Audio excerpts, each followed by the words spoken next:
Welcome to the Misinformational Loop, why America keeps misreading itself. Let me ask you something. When you think about where Americans stand on immigration, what comes to mind? Mass deportation, strong borders, a crisis at the border? Now let me ask you something else. Did you know that in the same polls that showed support for deportation, more Americans said yes to a pathway to citizenship than for deportation? Same survey, same respondents, same week. That's not a contradiction. That's how our minds actually work. And it's the key to understanding why our politics keeps getting the public so badly wrong. I'm Christopher Hughes, and what I want to talk about today is something I'll call the Misinformational Loop, a self-reinforcing cycle in which politicians misread the public, the progressive public is largely quiet, and the loudest voices end up speaking for everyone. It doesn't have to work this way, and the data will show us exactly why. Cognitive psychologist George Lakoff has a name for most Americans, biconceptual. That means we carry more than one moral framework in our heads at once. We have the framing in our brains that lets us like both a Schwarzenegger action movie and Ted Lasso.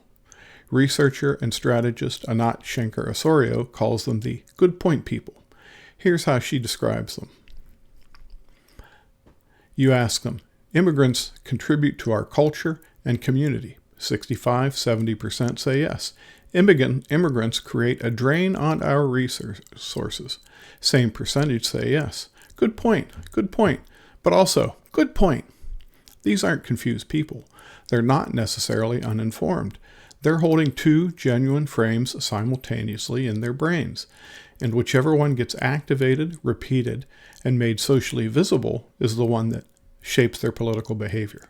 And conservatives have been orders of magnitude better at this than liberals for at least 50 years. Shenker-Osorio's research breaks the electorate into three groups.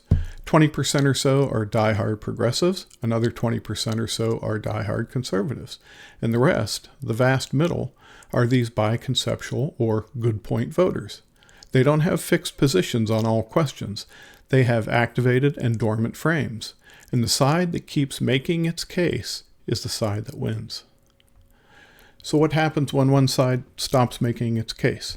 Shenker-Osorio has a metaphor for this. She says, silence hands every conflicted voter a pair of headphones. One earpiece gets race baiting, xenophobia, and fear on a loop, relentlessly, from right-wing media. The other ear gets quiet, or worse, not just quiet, a milquetoast, caveated, hedge everything response that signals the person speaking doesn't even believe what they're saying. They're so afraid of offending anyone, they run from their own convictions. In a contest of frames, that is not a draw, that is a concession. And that concession has consequences, because as political scientist Stephen Fish argues, conviction is persuasive. People are drawn to leaders who appear to believe what they say, not because everyone agrees with them, but because clarity and commitment signal that someone has actually thought things through and believes they are right and that it is important. Think about Teddy Roosevelt. Think of FDR. Think of JFK, MLK. Moral clarity and commitment. That's what moves the good point voter off the fence, especially if they are already at least partly in your camp.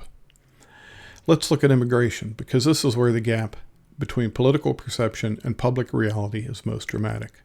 The 2025 Chicago Council survey, conducted while Trump's mass deportation campaign was at its loudest, found that support for legal immigration had reached a record high. 77% of Americans said legal immigration should stay the same or increase. Opposition had fallen to an all-time low, just 21%. Two-thirds of Americans said undocumented workers should be able to apply for citizenship. Even among Republicans, 43% supported some form of a path to legal status. The image of a public demanding mass deportation simply does not match the data. And then look at the Pew Research survey from January 2026, the opening week of Trump's second term. Same respondents who said yes to troops at the border also said 66% oppose suspending asylum applications for people fleeing violence. 64% oppose mass detention while cases are decided. 60% oppose pausing visas from 75 countries. 79% oppose giving immigration priority to people who pay $1 million fee. That's the biconceptual voter. They want order, they want law, but they don't want cruelty. And the political class keeps hearing only one half of that. So how does this misreading happen? It's not random, it's a system, and every system is perfectly designed to get the results it gets.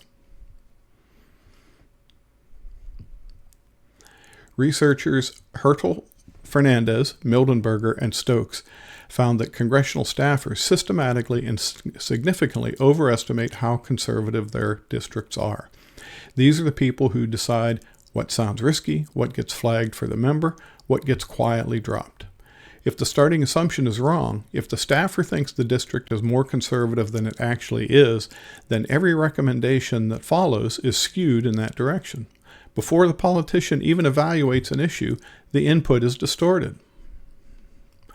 Broockman and Skovron found that elected officials themselves overestimate conservative opinion by as much as 20 percentage points. A 50-50 issue looks 60-40 conservative. A center-left position becomes a political liability. Why? Because politicians don't hear from a representative sample. They hear from the most engaged, most mobilized, most aggrieved slice of the public. Night after night of Fox News, a relentless diet of right-wing talking points on talk radio and podcasts.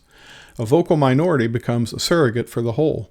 And once that happens, caution starts to look like savvy electoral politics.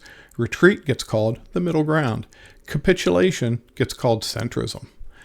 It is none of these things. It is working the refs. And in this case, the refs being worked are our own representatives. And then there's the third part of the loop, us. Researchers call it pluralistic ignorance. People often support a policy while falsely believing their neighbors oppose it.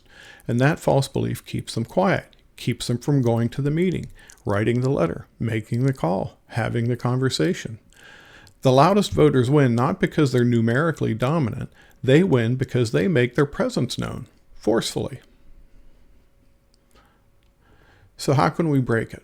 Election analyst G. Elliott Morris points out that when immigration polling moves from the abstract, border security, to the specific, mass deportation, sweeping raids, detention centers, support for Trump-style measures drops sharply, even among some Trump voters. The apparent mandate evaporates the moment the question gets real. Researcher Rachel Bitecofer adds that the goal isn't only persuasion. When Democrats go quiet, they don't avoid alienating anyone. They demoralize their own coalition and leave the opposition's narrative unchallenged. Demoralized voters don't vote. And Wharton professor Jonah Berger reminds us, the biconceptual voter isn't in the rejection zone. They're in the acceptance zone, holding two frames, waiting to see which one gets reinforced. Ronald Reagan, hardly a progressive icon, supported a pathway to citizenship and authorized amnesty for millions of people. Even Ronald Reagan had some biconceptualism in there. These are not radical positions. They're majority positions that have been allowed to feel like minority ones because the people who hold them have been handed only one earphone. The public's actual views on immigration, on fairness, on who belongs, are there, waiting to be reflected, repeated, and made real. That means speaking with conviction. It means making the moral argument. It means giving people the social proof that they are not alone. The voter who quietly supports a pathway to citizenship but thinks their neighbors probably don't needs to see that they probably do. The constituent who recoils at mass detention but hasn't said it out loud needs to hear others say it first. Change what gets said. Change what gets heard. Every system is perfectly designed to get the results it gets. Our citizenry, our politicians, and our political system are being fed distorted signals. The fix isn't a better slogan, it's stronger signals. That is our work. I'm Christopher Hughes with the Democracy First Pledge.